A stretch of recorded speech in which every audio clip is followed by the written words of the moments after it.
تو ہم سب اپنے مولا کے ناصروں میں اور ان کی فوج کا حصہ بنے اور اپنے مولا کے نقش قدم پر چلتے ہوئے ہم ان ظالموں سے خود جنگ کریں جنہوں نے خاندان سیدہ کو تباہ و برباد کیا، جنہوں نے میرے مولا علی کے سر پر ضربت ماری، جنہوں نے میری شہزادی کا پہلو شکست کیا۔ میرے مالک ہم ان ظالموں کو اپنے ہاتھوں سے قتل کریں جنہوں نے میرے مولا حسن کے کلیجے کے بعد، اور اے میرے پروردگار تو ہمیں ایک موقع ضرور دے دینا کہ ہم ان ملعونوں سے لڑیں، انہیں قتل کریں جو کربلا کے میدان میں میرے مظلوم حسین کو رولا رولا کر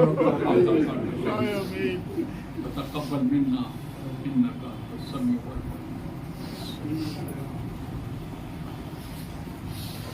العلیم۔